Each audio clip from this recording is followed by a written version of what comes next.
Fala pessoal, boa noite, começando mais uma edição do Tupi na Rede aqui na Super Rádio Tupi. Hoje um programa diferente, um convidado especial pra gente falar de basquete, de NBA, basquete brasileiro, Ricardo Bugarelli, comentarista do Prime Video, que é o nosso convidado. Bugarelli, obrigado pela presença, boa noite. Eu queria abordar inicialmente a decisão da NBA, o Oklahoma, que já é o primeiro finalista da Conferência Oeste. O que você pode falar desse time que chama muito a atenção nessa temporada? Boa noite, é um prazer recebê-lo aqui no Tupi na Rede. Prazer é meu, Thiago Veras, um beijo grande para você, para todo mundo da Rádio Tupi, a Super Rádio Tupi, uma rádio consagrada, não somente no Rio de Janeiro, mas no Brasil todo. Prazer é meu falar de basquete, a gente sabe o quanto o futebol domina todo o cenário brasileiro e legal vocês terem essa paixão pelos outros esportes e obviamente que o basquetebol está no meu coração e é o meu esporte predileto nesse momento. Obrigado também pelas palavras aí, eu e o Rômulo concordo com você, a gente faz a melhor dupla de transmissão aqui do Brasil, acho que a gente consegue trazer a informação, o entretenimento e conciliar com um esporte maravilhoso que é o basquete, que é algo que pode tudo acontecer, acontece tudo ao mesmo tempo, você tem a variação de jogada, de intensidade do jogo, a emoção, e o jogo que é definido às vezes até com a bola no ar e com o cronômetro zerado, então é algo muito legal. Cara, o Oklahoma consegue fazer nessa temporada algo que muita gente duvidava, né? Porque assim, você manter o mesmo nível de temporada regular para pós-temporada, com um time tão jovem, né? Um time ali na média de 24 anos de idade, e você ter jogadores novos, jogadores ainda que vão ter a sua primeira experiência como uma final de NBA. Então, acho que foi um time muito bem montado. O ano passado eles bateram na trave, perdendo na final de conferência para Dallas. Faltou um pouco de casca, né, de experiência mesmo em playoffs, faltou um pouquinho de defesa, faltou um pouco de jogo coletivo, e esse ano eles conseguiram trazer isso. Acho que tivemos alguns fatos importantes. Primeiro, a evolução individual, isso é fundamental, né? O Shai se tornando não somente o MVP da liga, mas um cara extremamente letal numa meia distância que estava meio esquecida em relação ao basquetebol moderno, que muito se fala da bola de 3 pontos. Você tem a evolução do Chet Holmgren, que no ano passado praticamente não jogou, e esse ano, quando esteve em quadra, mostrou ser um jogador diferente, um cara de espaçamento, é um cara grande, é um cara que sabe jogar coletivamente, também importante, mas acho que a grande chave foi o aspecto defensivo, cara.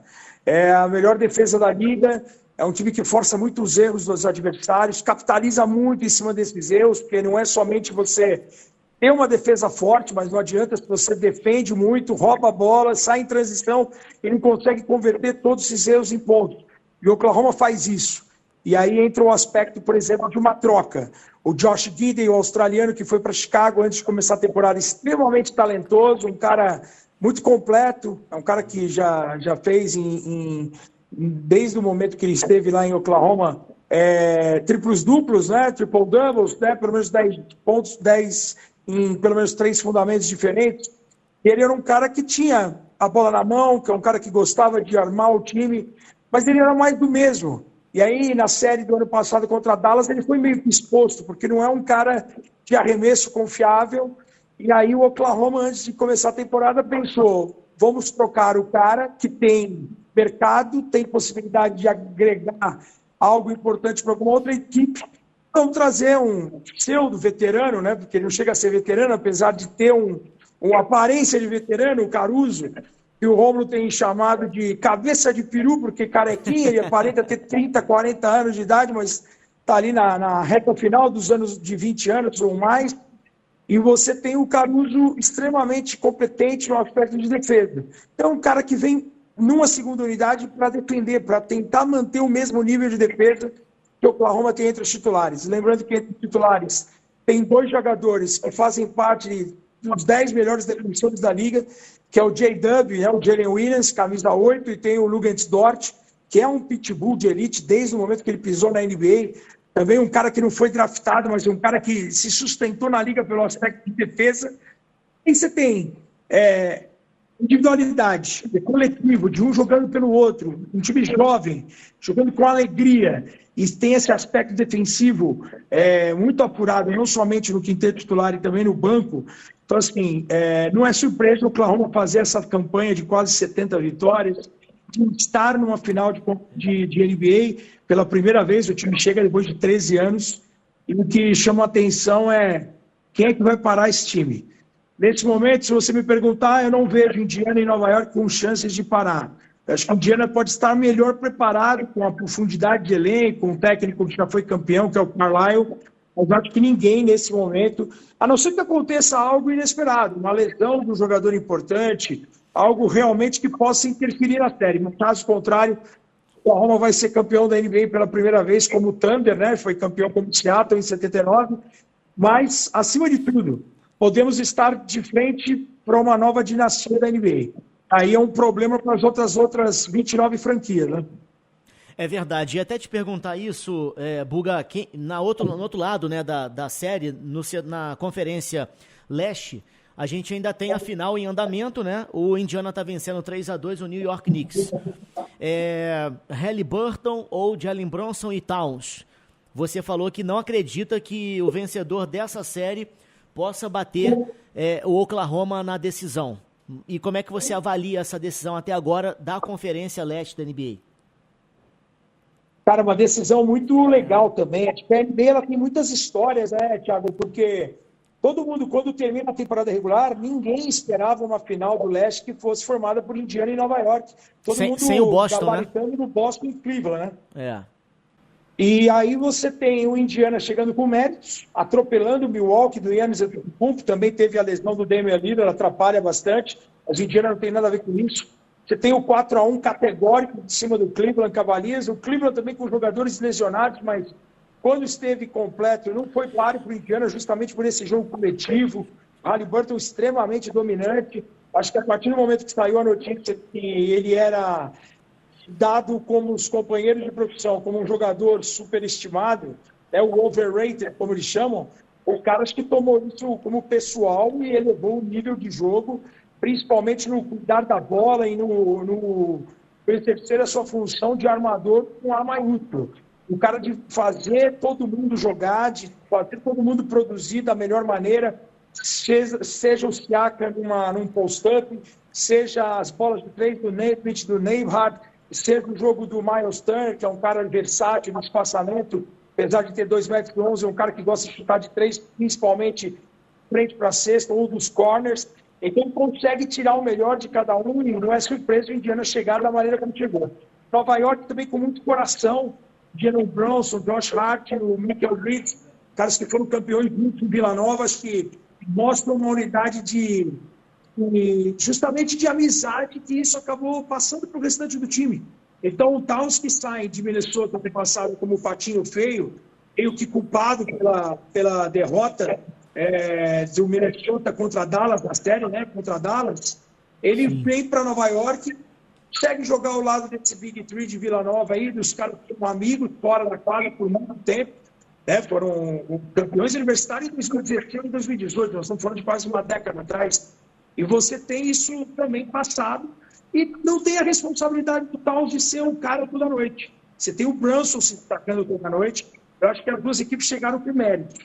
Eu falei ontem a transmissão do Leste, as finais do Leste, a exclusividade e narração em português do Prime, e ontem, antes de começar a transmissão, eu já apontava o Indiana com 3-1 a favor.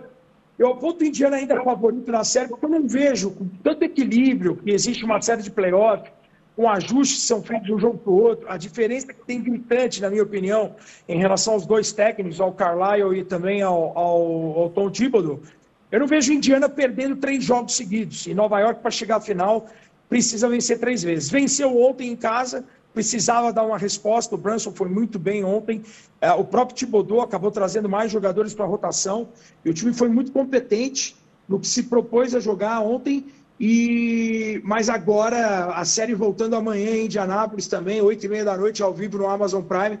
Eu acho que o Indiana vai dar uma resposta. O próprio Haliburton ontem saiu dando risada no final do jogo, mostrando estar tranquilo. E ele tem que ter esse sentimento mesmo, porque O Indiana em casa tem se mostrado muito forte, mas assim, o jogo é jogado, Nova York procura um resultado histórico, seria incrível já jogar um jogo 7, e Nova York, cara, eu acho que é tão imprevisível que é capaz de ganhar o jogo 6 amanhã em Indianápolis e perder o jogo 7 em casa, porque como eu falei, os ajustes que são feitos de um jogo para o outro dentro de uma série de playoff, cara, são enormes. E a gente tem alguns componentes também, esta quadra, ou lesão, o Nesmith ontem, claramente, que é o principal defensor do Jalen Brunson, ele teve muitas dificuldades de parar o Brunson desde o início do jogo, então ele teve uma torção de tornozelo num dos jogos da série, e pode ser que isso atrapalhe bastante. Mas o Carlisle, ele não tem medo de trazer alguém diferente do banco de reservas, ao contrário do Thibodeau,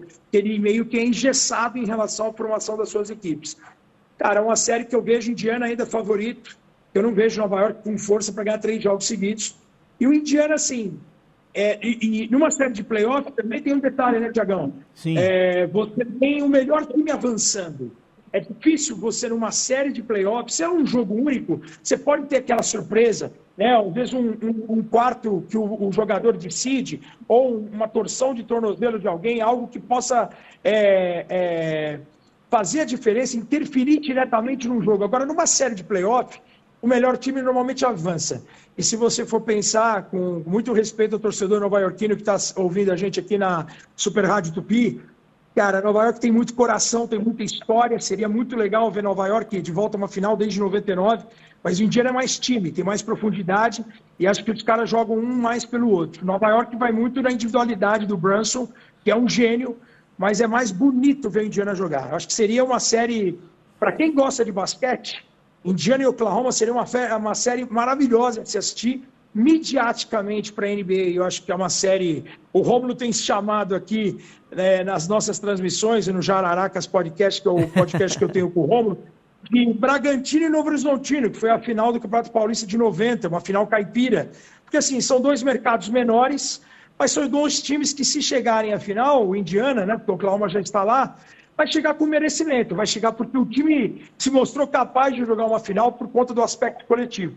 Eu acho que o basquete é muito disso. Eu acho que eu fico feliz com essa final, se ela acontecer, porque Sim. Você tem a individualidade, você tem que ter um franchise player, um cara para chamar a responsabilidade de você. Amanhã você vai enfrentar ali o Flamengo, você vai enfrentar o Flamengo do Arrascaeta. No basquetebol você está enfrentando o Flamengo do Alexei, que está sobrando no basquetebol nacional, até para fazer um parênteses aqui em relação ao NBB. Sim. Então você vai enfrentar o Oklahoma do Shea, você vai enfrentar o Indiana do Haliburton, mas o restante do time, todo mundo conversa junto, joga junto. Eu acho que isso é muito legal. Agora, para a NBA deve estar pedindo, nossa, Nova York, é a capital do mundo. Eu chamo de capital do mundo. Para mim, é a cidade mais espetacular e algo que eu falo nas nossas transmissões do Prime. Se você nunca assistiu um jogo da NBA logo e for para Nova York, você sai de lá torcedor do New York Knicks, porque é realmente uma comoção, é algo que eu comparo ao Flamengo, ao Corinthians, eu falo no bom sentido que é uma doença, assim, porque você sai incorporado, você sai fazendo parte de algo que você, até pouco tempo atrás, nem sabia que existia. Então, assim, é algo muito interessante, mas eu ainda acho que dá Indiana. Agora, Indiana e Oklahoma numa final, olha, com sorte, 6 jogos. Se o Oklahoma descansado ainda, eu acho até que fecha em 5, porque vai fechar em casa, vai ser campeão em casa no jogo 5. Agora, Nova York na final, eu acho até que corremos o risco de ter uma varrida na decisão, porque o Oklahoma, nos 8 últimos confrontos contra Nova York, venceu 7. E nesse ano, nas 2 vitórias, não teve Chet Holmgren e Alex Caruso. São 2 caras que eu já destaquei. A evolução do Holmgren, de ser um cara versátil, grande de garrafão, com espaçamento para matar a bola de fora, e o Caruso, que é o cara que vem na segunda unidade para defender. Nova York vai estar em apuros, mas é o que eu falei, não dá para achar que tá tudo certo, tudo resolvido. Não, vai ter que jogar, mas tem um favoritismo amplo. Acho que quem não vê isso aí é que não acompanhou a temporada. A diferença de grupo, de jogo coletivo, de um time para o outro, entre Oklahoma e Nova York, era gigantesca. Eu concordo com você. Vendo os jogos também, acho que dificilmente o Oklahoma, seja o Indiana ou o New York Knicks, não fatura esse título da NBA. Pode ser que queime a nossa língua, né? Mas dificilmente pela performance, pelos jogadores, a individualidade, o Oklahoma esse ano também não sai campeão.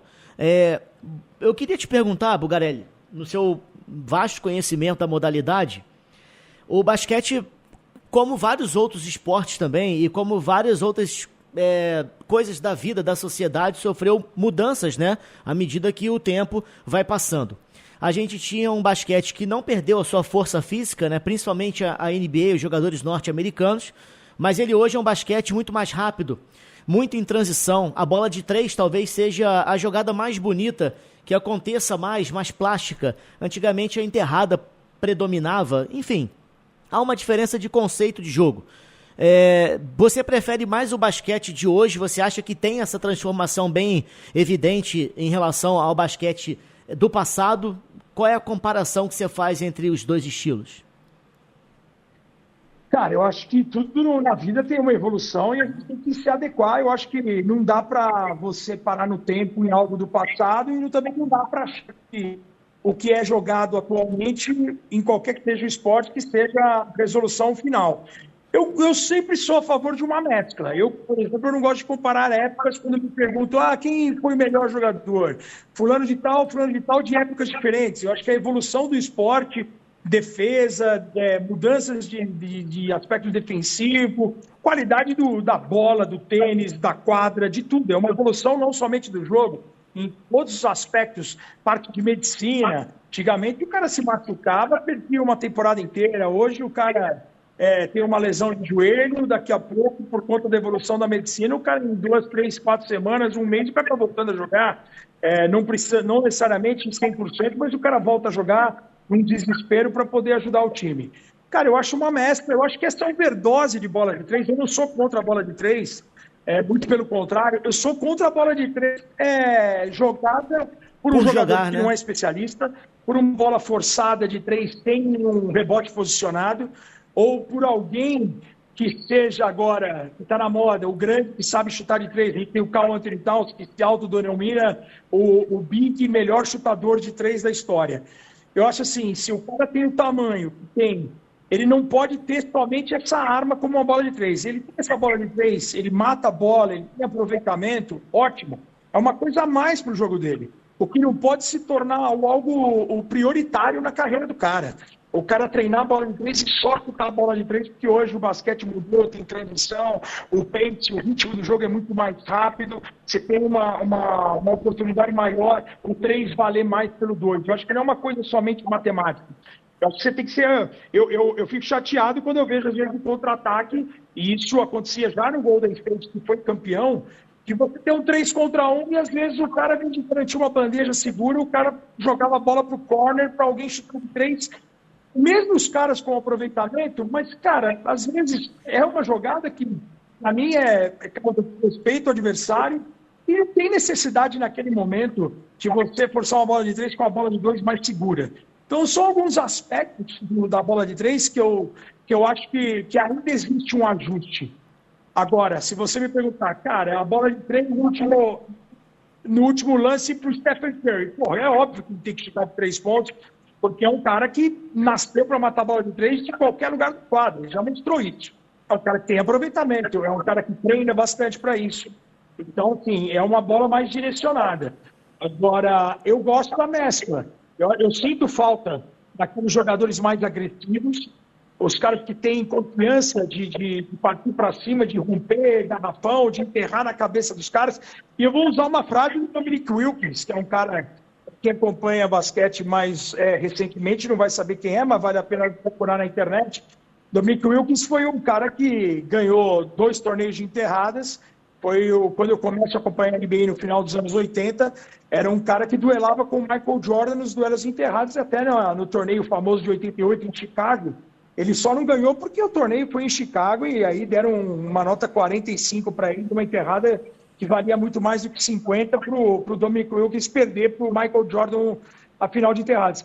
E o Dominic Wilkins deu uma entrevista uma vez, logo quando essa bola de 3 começou a ter mais volume, os times, e eu acho que hoje eu vou chegar lá de uma maneira mais exagerada, porque hoje tem muitos times que chutam mais de 3 do que de 2, Eu acho que depende, é a leitura que tem que ser feita, não é a quantidade. Eu acho que é a maneira como o jogo te mostra, te apresenta para você ter esse volume ou não. Mas o Dominic Wilkes, ele falou assim uma vez, ele falou assim, a bola de 3 na minha época também existia, e ela existia, ela era muito pouco utilizada, mas ele falou assim, na minha cabeça, a minha jogada também era de 3 pontos. Porque todas as vezes que eu batia para dentro, para enterrar na cabeça de alguém, como eu tinha um ótimo lance livre, ele vinha para enterrar, para fazer o end one. Então não deixava de ser uma jogada de 3 pontos. Era uma cesta enterrada de 2 pontos, mais a possibilidade de ter sofrido a falta e ir para a linha de lance livre e converter esse terceiro lance livre. Então, assim, eles não tinham a bola de 3, o arremesso mais distante, porque era uma outra época onde você condensava mais o jogo dentro do garrafão e você tinha a possibilidade de chutar, mas os caras não arriscavam mais. Agora, ele já tinha, por ser um dunker, por ser um cara forte, atlético, como você falou, que o atleticismo é importante para o basquetebol norte-americano desde sempre, do cara passar por cima dos adversários e enterrar. Michael Jordan fazia a mesma coisa, ele não tinha bola de 3 como carro-chefe, apesar de no jogo 1, nas finais contra o meu Portland, lá em 92, ele ter matado 6 bolas de 3 no primeiro tempo. Mas ele não tinha essa bola como característica. A meia distância dele era excepcional, como é a do Shea, por isso que eu valorizo muito o trabalho que o Shea tem feito no Oklahoma. E aliás, você tem ali um cara enterrando na cabeça de todo mundo, voando. Tanto que quando eu tive o prazer de estar ao lado do Michael Jordan em 98 a primeira vez, a minha percepção era, eu precisava tocar no cara para saber se ele era de verdade, se ele era um humano, porque você via o cara mais voando, enterrando, né, e parando no ar, como ele parava no ar, que essa foi a minha sensação de tentar tocar no cara, para saber se ele era de verdade. Então, assim, eu acho que é essa mescla que precisa acontecer, acho que fica mais bonito visualmente. O jogo do Shea hoje chama muito a atenção por conta dessa meia distância, né, o mid-range, como os caras falam, a separação, o cara consegue separar do defensor e para um arremesso seguro e eficiente. E ele, por exemplo, está comandando o Oklahoma, o time no todo chuta bem de 3 pontos, mas ele, individualmente, não é um cara que mata a bola de 3. E quando ele procura esse jogo interno de agressividade e por ter um ótimo lance livre e bastante a linha de lance livre, ele é um cara que capitaliza bastante pontos e aí tem sido o principal jogador da temporada, não somente do Oklahoma, mas também como da NBA. Eu acho que vai ficar, e acho que já tem ficado, pelo que eu tenho lido muito dos jornalistas americanos, de algo que possa trazer mais para esse futuro do basquete, seja nos Estados Unidos, seja no Brasil, e procurar menos essa bola tripla, ou selecionar melhor os arremessos, né? de ter um arremesso ou de um rebote posicionado para poder fazer esse tipo de tentativa de um rebote ofensivo, de pegar mais um ataque. Eu acho que a seleção de arremessos ela é fundamental e tomara que o Shea consiga plantar essa sementinha nessa juventude que tem o basquetebol como o esporte aí a seguir. O Shea até remete a essa coisa um pouco mais do antigo, né, Bugarelli? E a gente lembra de alguns nomes. O Chris Paul tá jogando aí também, que é um cara que na meia distância ele é quase que fatal, né? O Karl Malone tinha um chute muito clássico e muito eficaz da meia distância também. E o Shea tem essa característica, né? Eu vou te fazer uma pergunta que naturalmente vai remeter à NBA, mas vou perguntar dessa forma. Para você, qual é o melhor jogador do mundo? Vai ser um jogador da NBA, claro. Cara, eu vou te falar dos que eu vi jogar. Aí cada um tem uma preferência de estilo de jogo e tal. Na NBA, infelizmente, a gente não viu muito ele porque ele acabou falecendo. Para mim, o maior jogador da história do basquete que eu vi jogar é o Drazen Petrovic. O croata que acabou falecendo com 27 anos no acidente de carro. É um cara que quando começa a carreira... todo mundo lembra do Petrovic jogando pouquíssimo tempo na NBA, no Portland, no New Jersey Nets, um cara como matador de bola de 3. Então, se eu pudesse resumir o Drazen Petrovic, para quem nunca viu o cara jogar e vai procurar na internet o vídeo, o Petrovic ele começa a carreira na antiga Yugoslávia jogando como armador facilitador e depois ele se tornou um Stephen Curry. Então ele era um Magic Johnson quando começou e terminou a carreira como um Stephen Curry. Então se hoje os caras param e valorizam a bola tripla. Esse cara, ele era um cara que passou de 100 pontos no jogo, fez 112 pontos no jogo, foi até aniversário recentemente, teve desempenho memorável contra um time do Oscar, uma final de competição europeia. É um cara que era extremamente dedicado. E na NBA, por exemplo, quando ele chega no Portland, no final dos anos 80, ele não tem tanto espaço, porque naquela época a NBA ela não estava preparada para ter esse espaço da globalização como ela tem hoje, né? Então, assim, os caras que vinham de fora, eles não eram tão... Era importante ter os melhores jogadores ali, mas a NBA, porque isso é uma era antes da Olimpíada de Barcelona do Dream Team, é no Dream Team que a NBA quer se mostrar para o resto do mundo e de falar assim, nós somos o melhor basquetebol do mundo, tanto que eles tinham perdido a Olimpíada de Seul em 88, tinham perdido o Mundial de 90 para a antiga Yugoslávia, que tinha sido campeã. E esse cara era extremamente letal, inteligente, matador, armava muito bem o jogo, era um baita líder. E era um cara, e quando eu costumo falar, eu ficava assim, Duga, você tá maluco, você não botou o Michael Jordan? Cara, o Michael Jordan, quando enfrentava o Petrovic, na época de New Jersey Nets, porque no Portland ele foi pouco utilizado, e quando ele vai para o New Jersey Nets, ele tem 22 pontos de média, 44% na bola tripla, ele fazia o Michael Jordan querer ser o melhor jogador.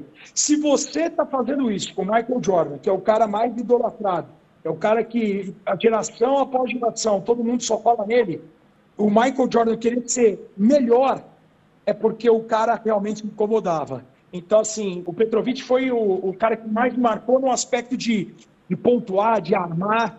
E o outro cara que eu sempre cito, também, infelizmente, foi muito tarde para a NBA, e com lesões de Aquiles, de tornozelo, várias cirurgias, e também por conta de ser da antiga União Soviética, é o Arvydas Sabonis, que era um pivô de 2,23 metros, e se todo mundo hoje se encanta com Nikola Jokic, que é o maior jogador do mundo na atualidade, foi 3 vezes nos últimos 5 anos, levou o Denver ao título.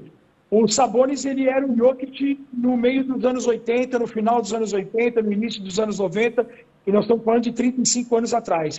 Então você imagina um cara 35 anos atrás, ter o passe que tem o Jokic hoje, matar a bola de fora. O Jokic começou a matar com regularidade bolas triplas desse ano, teve mais de 40% de aproveitamento. E eu fico muito feliz de ver que o Jokic tem esse sucesso atual, porque o Sabonis, se tiver tido sem a guerra, sem a rivalidade União Soviética e Estados Unidos, ele teria feito isso. Ele foi um cara à frente do tempo. Petrovic foi um cara à frente do tempo. Agora, eu tenho outros ídolos. Eu falei com o Dominic Wilkins, acho que é o cara que me chamou muita atenção por conta dos highlights, de dar as enterradas, de ter um cara impactante nesse tipo de jogada. O Michael Jordan, obviamente, para mim, eu me emocionei, vi o cara 3 vezes nos eventos que eu fui, nos All-Stars, e, cara, é algo, quando ele chega, parece que tudo para, é algo que não é mentira, que teve contato já próximo, sabe do que eu estou falando. E um outro cara recente, que eu tive esse prazer, e eu senti algo muito parecido, foi o LeBron James. LeBron, eu tive, infelizmente, quando teve o jogo aqui no Rio de Janeiro, Sim.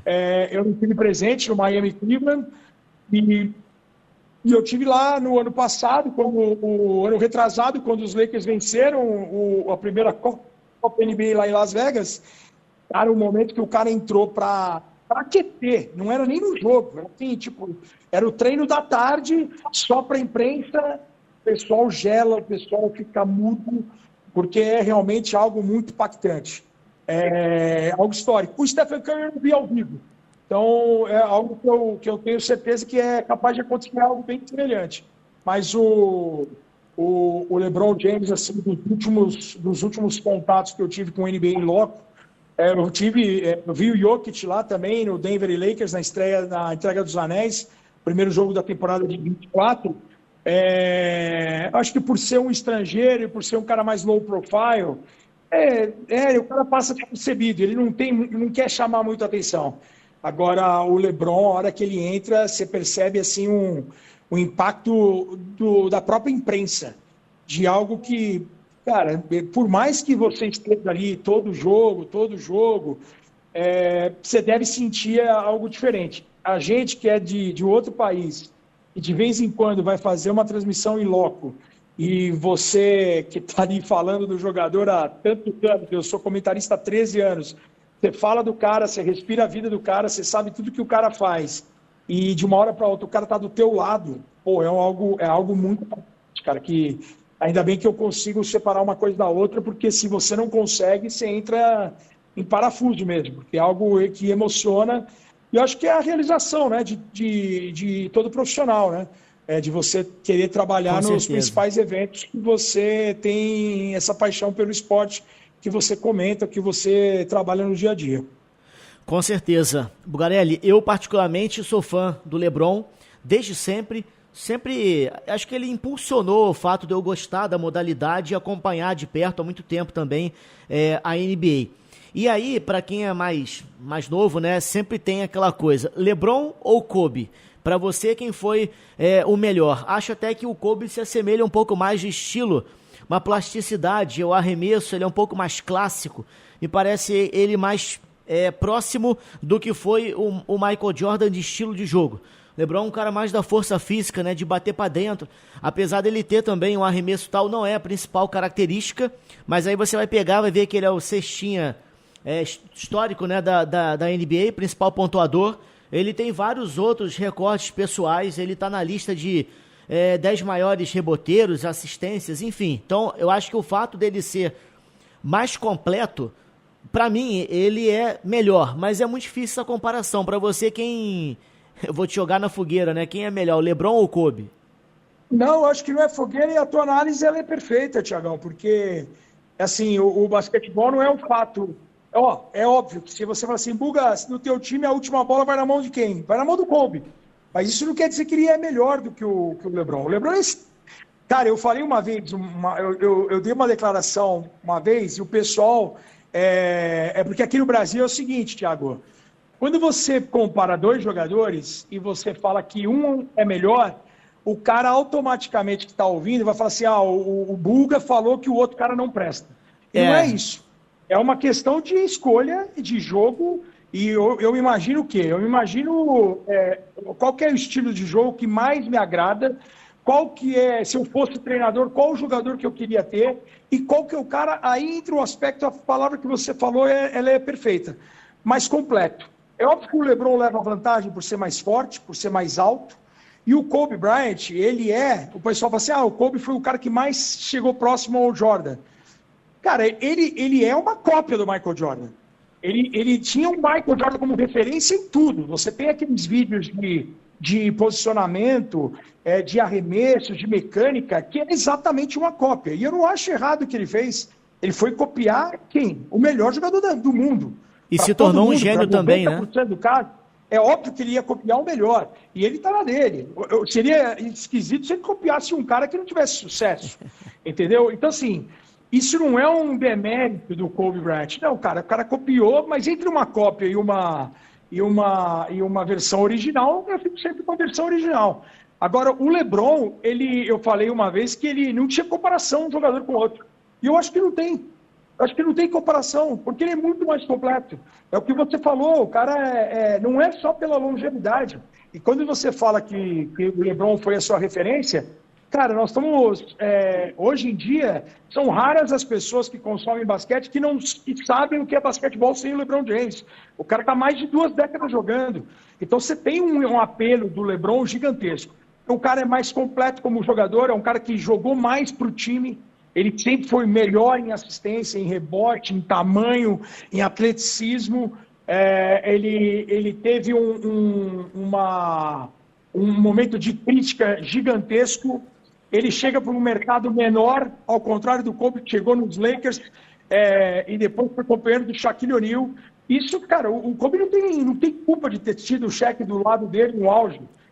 O LeBron teve o Shaq já no final de carreira e também não conseguiu ganhar. E consegue ganhar depois, mas mostrando ser o cara do time quando precisou ser o cara do time. Em 2011, quando o LeBron perdeu contra o Dallas, ele foi muito criticado porque ele chegou a Miami, o time era do Dwayne Wade, e os caras falaram, perderam porque ele não queria chegar e tomar o lugar do companheiro.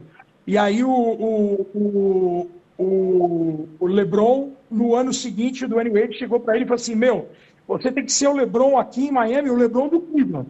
Foi para isso que nós trouxemos você, para você ser o LeBron dominante. O LeBron que assombrou o basquetebol desde a época do high school. O cara que é o The Chosen, o escolhido. Então, assim, a partir do momento que ele entrou na cabeça que ele teria que ser o LeBron de Cleveland em Miami, o Miami venceu, foi para finais em sequência, perdeu finais, porque enfrentou um time extremamente gabaritado, que é o San Antonio. E aí eu te falo uma coisa que é muito impactante na carreira do LeBron, de tudo. E olha que eu participei da transmissão quando ele quebrou a marca de maior pontuação, né, superando o carinha do Jabá. É o fato de o maior pontuador da história da NBA, jogada mais marcante da carreira dele é um toco. É uma jogada de defesa, é o toco em cima do Iguodala, naquela série que é uma série histórica, é o único time na história a reverter um 3-1 no NBA Finals em 2016. O maior pontuador da história tem na sua carreira como a maior jogada um pouco. Então isso é o LeBron James, cara. Um dos caras mais completos que eu vi jogar e possivelmente vai aposentar ali, para muitos, até possivelmente passando o Michael Jordan. Independente de títulos. É o seu jogador que ele é, a posição, por ser um cara que pode marcar os 5 jogadores do adversário, é o cara que evoluiu, amadureceu com as críticas e foi um jogador excepcional. Isso não quer dizer que o Kobe tenha sido um zero à esquerda, é isso que o pessoal aqui no Brasil precisa entender bem. O Kobe foi genial como jogador de basquete, acho que ele teve um problema muito sério extra-quadra com a acusação de estupro no meio da carreira dele. Isso pode ter interferido um pouco, mas sem dúvida nenhuma se trata de um dos caras mais letais. Assim. O cara que no momento decisivo não fugia, ganhava jogos, também perdia jogos. Né? A famosa frase do Michael Jordan, todo mundo só lembra, eu acertei. As que eu errei ninguém lembra. Faz parte, cara. Errar e acertar faz parte do jogo. Agora o LeBron James, ele é algo assim que não dá para explicar, né? Porque o cara está em atividade e quando a gente acha que vai ter uma queda na carreira do cara, o cara surpreende e faz uma temporada excepcional e começa a adquirir regularidade na bola tripla, que nunca foi a função primordial do jogo dele, né? É algo assustador. É exatamente esse ponto, né? Quando eu fiz a pergunta, é você comparar um gênio com outro. E a tua resposta foi muito clara. Eu teria no meu time aquele jogador que eu entendo que ia ser mais produtivo, né? Que eu quero que se encaixe dentro da minha visão de jogo. Mas a gente está comparando um gênio, do outro lado, outro gênio. É a mesma coisa que perguntasse quem foi melhor, o Romário ou o Ronaldinho, o Platini ou o Zidane. Questão apenas de escolha. Mas aí não é que um é melhor do que o outro e esse outro escolhido como pior, você vai para baixo. Não. Comparação de 2 gênios da modalidade. Buga, para a gente poder encerrar, eu vou te fazer uma pergunta que é 2 em 1, falando mais do basquete brasileiro. Primeiro, do crescimento do Gui Santos. Se eu não me engano, foi o Damon Green que uma vez deu uma entrevista que encheu a bola dele, né? Falou que ele trouxe intensidade, eu não me lembro qual foi o jogo do Golden State, falou, a gente só ganhou porque ele estava em quadra, ele trouxe uma intensidade gigantesca para a nossa equipe e tal, e é um jogador que vem aumentando a minutagem, pontuação também. E aí é a ligação do Gui Santos com a seleção brasileira, né? O momento do Brasil, se a gente precisa de fato botar mais jogadores na NBA, botar mais jogadores na Euroliga, né? Expandir a nossa força além do Brasil. Como é que você vê o crescimento do Gui e essa questão da gente também poder, com atleta na NBA e outros também que podem estar, elevar o nível do basquete brasileiro? Cara, para esse país continente que a gente tem, eu tenho certeza, Thiago, que a gente tem muita qualidade.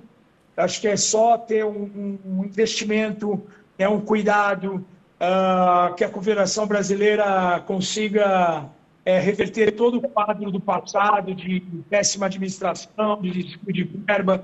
Isso está sendo feito aos poucos. Eu acho que a seleção é reflexo disso, né? O país ele sofre muito, não somente no esporte.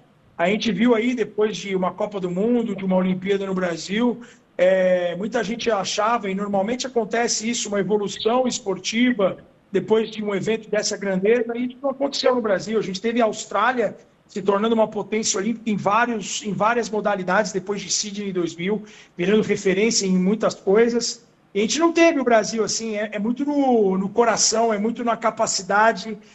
Você tem o Zaquias aí na canoagem, que é um caso de extrema individual, e aí depois do surgimento você tem um apoio. Eu acho que tem muita coisa para se ajustar no país, politicamente, que possa reverberar em tudo, em educação, em saúde, em esporte. E aí, no nosso caso, nós vamos ficar no esporte. Cara, o Gui Santos, ele é um cara que hoje em dia no basquetebol, muito se fala de você ser um cara bem preparado fisicamente, né, de ser um cara atlético, de você aguentar correr os 48 por conta do ritmo elevado do pace, e você ser um cara sem ego, no aspecto de saber a sua importância para o time. Se você tiver que entrar 5 minutos, se tiver que brigar por 2 rebotes de ataque, se tiver que brigar por 2 bloqueios, se tiver que fazer um passe rápido para um cara no corner, que é o principal atirador do time, e se essa for a sua função, cara, e ele entra para fazer isso da melhor maneira possível. Eu acho que o Gui entendeu isso. Eu acho que o Gui ele tem uma cabeça ótima, família maravilhosa. É um cara que ouve todo mundo. O primeiro contato que eu tive com o Gui não foi faz tanto tempo. Foi aqui em São Paulo, da preparação para o Mundial das Filipinas, e eu me assustei positivamente, cara. Um cara de cabeça boa, um moleque que sabe ouvir, um cara que sabe a importância de estar lá. E o mais importante é de saber o momento certo de que quando ele entrar, ele não vai sair mais. Eu acho que ele está num time que desenvolve isso de uma maneira inteligente, que consegue dar espaço para fazer qualquer tipo de coisa. Esse fato que o Draymond Green chamou atenção, ele o Romulo destacou, deu o apelido de Gui Trabalhador, porque é um cara que deixa tudo em quadra.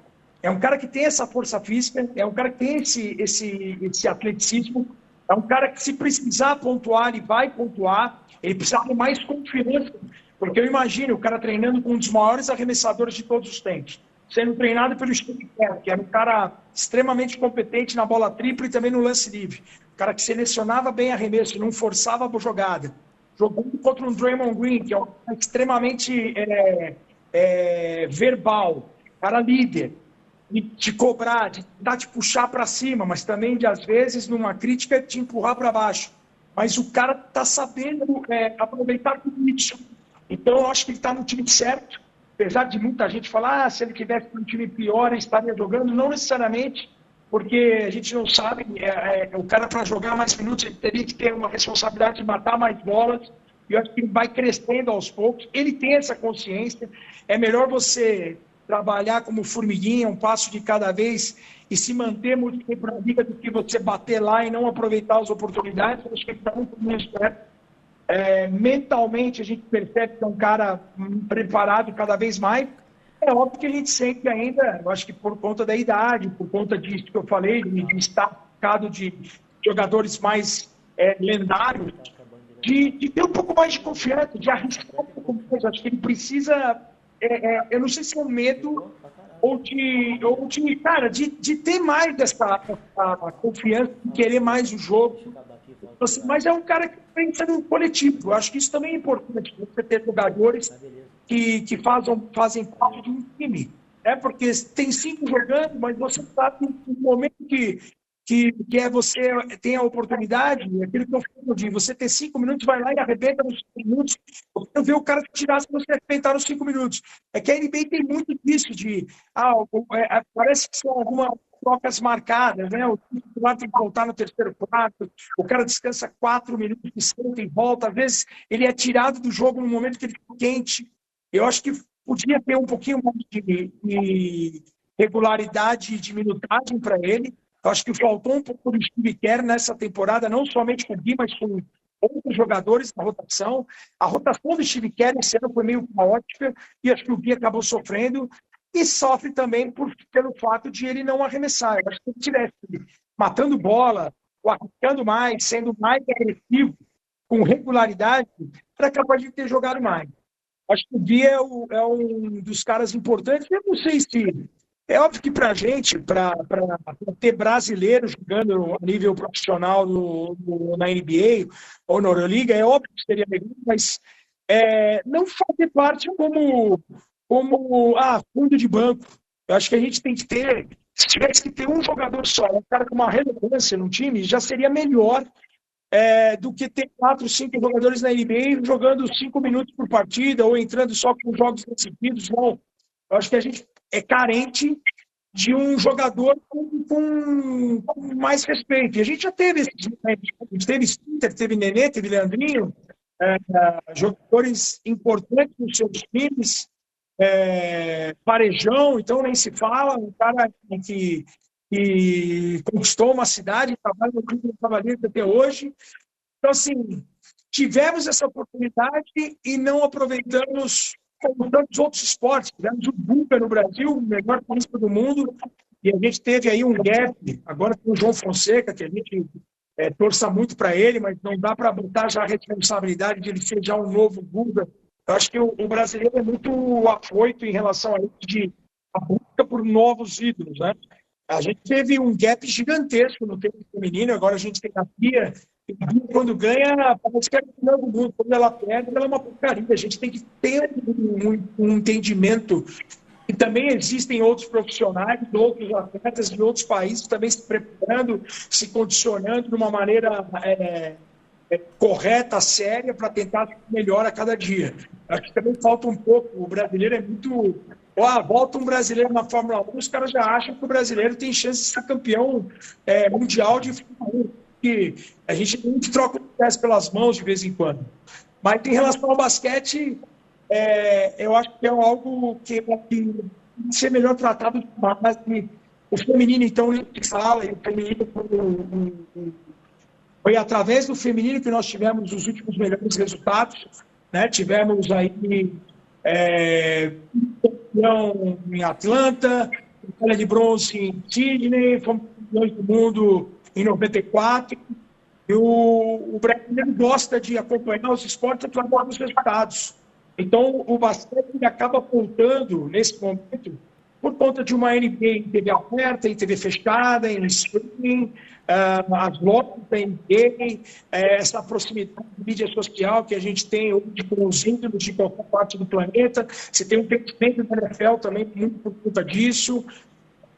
Eu acho que o basquete poderia ser melhor tratado desde a base, passando pelo basquetebol feminino e sem a preocupação de ter um resultado. O resultado é consequência do trabalho que tem feito.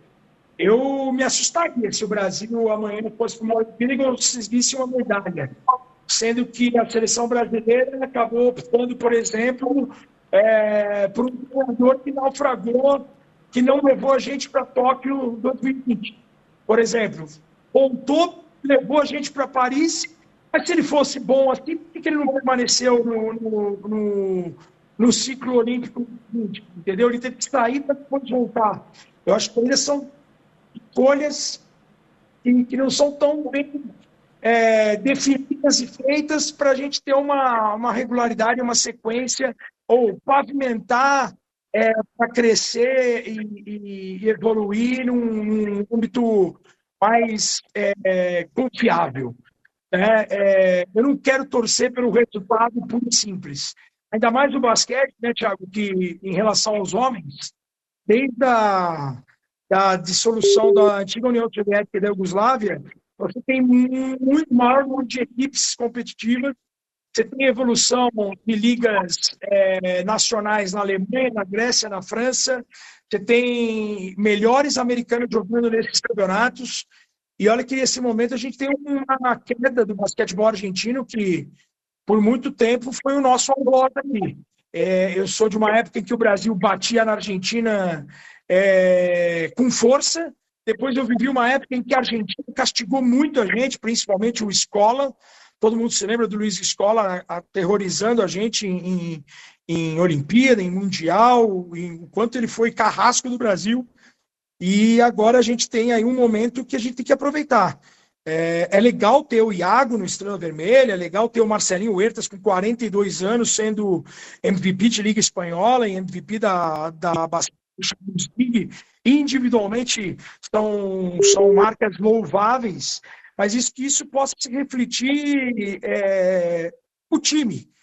Né? É um esporte coletivo, na seleção, na base, que a criançada que joga hoje basquete, por exemplo, se você for num treino aí do Botafogo, do Sub-12, do Flamengo, do Sub-12, Grajaú, do Ligangrense, que tinha na época que jogava, o Fluminense, o Vasco, você não vai ver um cara com a camisa do Marquinhos, você não vai ver uma cara com a camisa do Alex, você vai ver um cara com a camisa do LeBron, do Stephen Curry. Eu acho que a gente tem que ter esses vidros nossos, a gente tem que aproximar a criançada que quer praticar basquete da nossa realidade, que é uma realidade FIBA, que é um esporte diferente da NBA, saber curtir a NBA de uma outra maneira e se a NBA aparecer na vida de um jogador que sonha hoje jogar basquete e jogar na NBA, é consequência, é fruto do trabalho, da qualidade individual, da dedicação, de saber jogar coletivamente, de saber apoiar o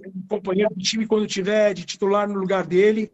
Eu acho que você tem muitos aspectos que a gente precisa crescer em relação ao basquete, mas fundamentalmente, eu acho que não é somente o basquetebol nesse momento, é um cuidado, um carinho maior de quem comanda, né? A gente teve um desvio de verbas em diversas confederações pós o Rio 2016. Isso acabou afetando até esportes que normalmente traziam medalha, conseguiam agregar e ter uma evolução, e a gente pensa muito cada um por si, né? Eu acho que esse é um perigo. Torço muito pelo basquete nacional. A minha briga, desde quando eu comecei a ser comentarista, eu sempre falei isso nas transmissões, trazer o basquete de novo para ser o segundo esporte do país. Né? Como eu te falei, eu começo a acompanhar basquete em alto nível, em loco, no início dos anos 80. O Brasil, quando ia participar, no masculino principalmente, era top 4. Dificilmente você não ia ver o Brasil entre os 6 melhores do mundo, e o Brasil sendo respeitado, uma camisa forte, um basquetebol vencedor, um time que tinha sido o bicampeão do mundo, um time que já tinha 2 medalhas olímpicas de bronze. Então, o meu resgate como comentarista é de trazer o basquetebol para ser o segundo esporte do país.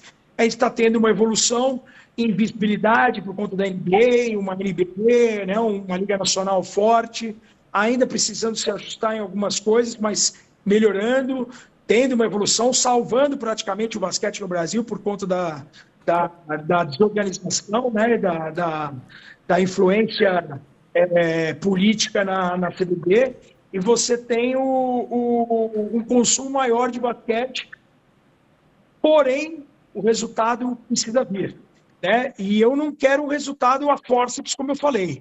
Eu quero algo segmentado. Eu quero uma plantinha, a semente, você regando e o time evoluindo, mostrando capacidade, tendo respeito, jogando bem em alto nível, e para aí sim você voltar a ter resultados, e a partir dos resultados você ter o carinho do teu filho, do meu filho, do filho de quem estiver ouvindo aqui na Rádio Super Tupi, de falar, cara, o meu filho vai jogar basquete, vai jogar pela seleção, e a NBA, a Euroliga, é consequência do trabalho do campeonato.